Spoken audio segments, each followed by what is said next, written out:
अस्सलाम वालेकुम, मैं हूं वकार अहमद। आप देख रहे हैं माइंड मैटर्स।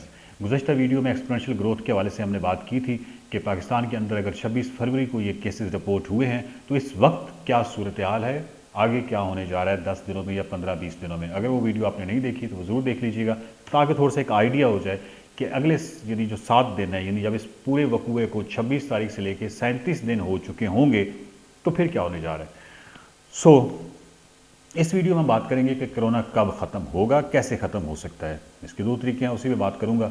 और मैं क्या बात करूंगा, बुनियादी तौर पे तो ये एक साइंस की बात है और मैं तो फ़कत एक तर्जुमानी कर रहा हूँ। और मुझे बड़ी खुशी होती है जो लोग इसको शेयर करते हैं, जो लोग इसको देखते हैं, लेकिन वो बहुत कम है। बहुत सारे लतीफ़े, बहुत सारे उल्टी सीधी चीज़ें, बहुत सारे पर्सनल लोगों के एक्सपीरियंसेस, ख्वाब, मुख्तलिफ़ किस्म के नुस्खे और अजीब व गरीब चीज़ें जो मज़ीद गुमराही फैलाने का बायस बन रही हैं, वो हम देखते हैं कि वो धड़ाधड़ शेयर हो जाती हैं और ये समझ नहीं आती कि लेकिन खैर माइंड मैटर्स का मकसद ही ये है कि नकली रवैयों को और इन चीज़ों को मज़ीद मतलब इस फ़िक्री एक जो है इस फ़िक्र को इसको फ़रोग दिया जाए। खैर एनीवे, इस वक्त हम बात करते हैं कि वो कौन से दो तरीके हैं जिससे कोरोना के हवाले से इस पर काबू पाया जा सकता है, जो हमने पिछले इंसानियत ने हम सब लोगों ने सीखे हैं। इस ग्राफ को बहुत गौर से देखिएगा। इसमें एक ब्लू लाइन आपको नज़र आ रही है जो एक रैपिड किस्म का ये ऊपर गया है और ये बेसिकली ज़ाहिर करती है कि इन केस अगर आप कोई लॉकडाउन नहीं करते, कोई हिफाजती तदाबीर नहीं करते और आप पाकिस्तान को आप अपने जहन में रखिएगा कि हम कर क्या रहे हैं। अगर आप ऐसा कुछ नहीं करते तो उस सूरत में ये ग्राफ एकदम ऊपर जाता है और उसके बाद नीचे आ जाता है। हम इसको इस पूरे पूरे पूरे पीरियड को हम 1 महीना तस्वुर कर सकते हैं या 2 महीने तस्वुर कर सकते हैं। मतलब एक यानी कहने का मतलब है कि थोड़ी मुद्दत में ये वापस आ जाता है करोड़ों लोगों को मौत की नींद सुलाने के बाद। और करोड़ों लोगों को क्यों मौत की नींद सुलाने के बाद? क्योंकि आप ये देखिए कि यहाँ पे मेरा कर्सर है, इसको आप फ़र्ज़ कर लीजिए कि ये हेल्थ केयर सिस्टम है, ये हमारा हेल्थ केयर सिस्टम है। और हेल्थ केयर सिस्टम जो है वो हम ऑफकोर्स कोई वबा हर वक्त तो नहीं होती। हेल्थ केयर सिस्टम इसी तरह डिज़ाइन किया जाता है कि जो जो जनरल बीमारियां होती हैं और उस हिसाब से जब वबा होती है तो क्योंकि वो एक वायरल होती है और हर चीज़ को लपेट में ले लेती है, बहुत सारी पॉपुलेशन को एक्सपोनेंशियल ग्रोथ होती है, जिसकी वजह से हमारा हेल्थ केयर सिस्टम जो है उसके दायरे से ये चीज़ें बाहर निकल जाती हैं। और ये मैं तरक्की याफ्ता ममालिक की बात कर रहा हूँ, उनके हेल्थ केयर सिस्टम की बात कर रहा हूँ। हमारा पता नहीं कहाँ पे होगा, लेकिन अगर उस सिस्टम से भी चीज़ें बाहर निकलती हैं तो लाखों करोड़ों लोगों के मर जाने का अंदेशा होता है। और इसका दूसरा तरीका ये है कि लॉकडाउन किया जाए, चीज़ों को बंद कर दिया जाए, आइसोलेट किया जाए। जिन ह्यूमन बॉडीज़ के अंदर ये वायरस है उनको अलहदा ले लिया जाए और जो बाकी हैं उनको कहा जाए कि आप घर के अंदर रहें। तो इस दूसरी सूरत में उस दूसरी सूरत का थोड़ा सा एक नुकसान कह लें या उसका एक शॉर्ट कमिंग ये कह लें कि वो थोड़ा सा टाइम लेता है। वो हो सकता है कि 2-3 महीने 3.5 महीने ले ले, लेकिन 3.5 महीने लेते हुए आप इस कोशिश करते हैं कि इस हेल्थ केयर सिस्टम के अंदर रहें सो दैट कि जो कैजुअलिटीज़ हैं उनकी तादाद ना बढ़े।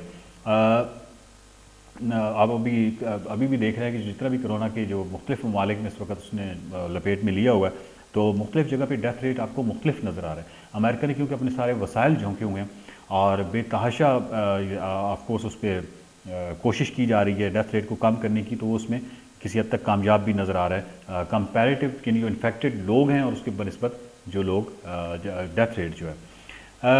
अब आप ये देखिए कि ये दो सूरतों में अब आपके पास बड़ी सादा सी ये दो सूरतें हैं। अगर तो आप दूसरी तरफ जाते हैं कि अगर आप लॉकडाउन नहीं करते, लोग जो हैं वो इसी तरह फिरते रहते हैं। वायरस का ये प्रॉब्लम है कि वायरस जो है वो किसी सूरत में भी किसी इज्तिमा को इस नज़र से नहीं देखता कि ये जो इज्तिमा है ये किसी मजहबी फरीज़े या किसी मुक़द्दस मिशन के लिए इकट्ठा हुआ है और ये जो है वो किसी उल्टी काम के लिए इकट्ठा हुआ है। वायरस ये नहीं देखता, वायरस बेसिकली ह्यूमंस को देखता है। वो जहाँ इकट्ठे होते हैं तो वो इसी तरीके से उसकी एक्सपोनेंशियल ग्रोथ होती है। एक्सपोनेंशियल ग्रोथ के हवाले से मैं एक अर्ज़ कर दूँ कि ये न्यू केसेस पे बेस्ड होती है। यानी इस एक्सपोनेंशियल ग्रोथ को आपको कर्व को कैसे फ्लैट करते हैं? कर्व को सिर्फ एक सूरत में फ्लैट कर सकते हैं कि आप न्यू केसेस को बंद करें। न्यू केसेस बंद होंगे तो वो कर्व फ्लैट होना शुरू हो जाएगा। और इसका टोटल जो रेट डिकर होता है वो न्यू केसेस के साथ होता है। तो न्यू केसेस को आपने कम से कम करना होता है। अब दोबारा एक आखिरी दफ़ा इस ग्राफ को एक दफ़ा देख लीजिए कि इसमें हम कहाँ खड़े हुए हैं। अगर ये लॉकडाउन और जिस तरीके से पाकिस्तान में गफलत बल्कि मुजरमाना गफलत बरती गई, बहुत सारा टाइम ज़ाया कर दिया गया। अब इस सिलसिले में देखिए, अगर आप बच जाते हैं और आप बाहर नहीं निकलते, आप आइसोलेट रहते हैं, आप अंदर रहते हैं, आप बचते हैं और आपसे जो चेन ऊपर से आ रही है वो ब्रेक हो जाती है और आपसे आगे चेन कंटिन्यू नहीं करती, तो ये लोग जो बहुत ज़्यादा अमवात की शिकार हो जाते हैं, एटलीस्ट इसमें आपका कोई कंट्रीब्यूशन नहीं होता। इस जो वायरल ये जो वबा है, इसके अंदर जो गफलत है, अगर आप गफलत की वजह से शिकार हुए हैं तो यकीन कीजिए कि ये फिर दूसरी नज़रों में हम ये भी कह सकते हैं कि आप बाकायदा पता नहीं कितने लोगों के कत्ल में हिस्सेदार बन जाते हैं। तो इस वजह से ये इंतहाई एक सेंसिटिव मामला है कि आपने उस चेन का हिस्सा किसी सूरत में नहीं बनना, उससे दूर रहना है। सो ये दो तरीके हैं। आप इसके ऑप्शन जो है वो दोनों हैं, लेकिन इसमें थोड़ा सा टाइम लगता है, लेकिन ये उसमें कंपैरेटिवली बेहतर है। इसके लिए हम एक मिसाल और भी लेते हैं। सो जो पिछली हमने बात की उसकी उसकी क्या कहते हैं, उसकी उसके एक एविडेंस के लिए, कंक्रीट एविडेंस के लिए एक और ग्राफ देखिए। 1918 का जो इन्फ्लुएंजा फैला, उसकी वजह से हमारे पास दो तरह के ग्राफ हमें दिखाई देते हैं। ग्राफ में दो तरह के ट्रेंड्स हमें दिखाई देते हैं। ये फिलाडेल्फिया, और ये आप देखिए कि ये किस लेवल पे गया, लाखों लोग मर गए।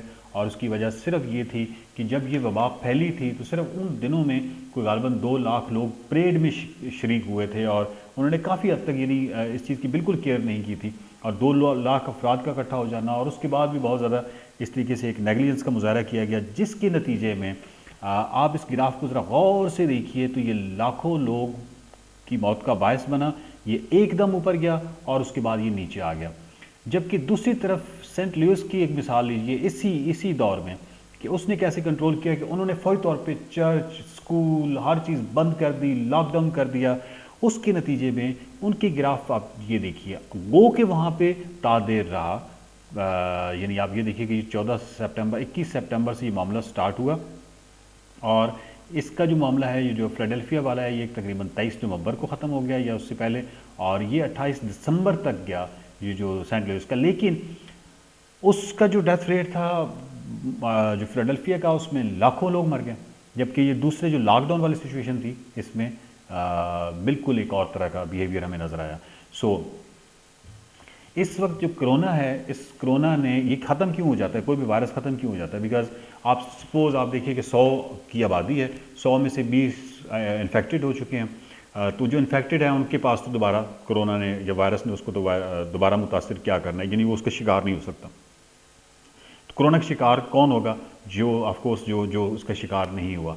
अगर वो लोग आइसोलेट हो जाते हैं और न्यू केसेस डेवलप नहीं होते, तो आप ज़रा इमेजिन कीजिए कि वो 20 बंदों तक भी नहीं पहुंच रहा, क्योंकि वो 20 बंदे तो ऑलरेडी इन्फेक्टेड हैं। जो 80 बंदा है वो सेफ़ हो गया है या एक दूसरे से सोशल डिस्टेंसिंग कर लिया।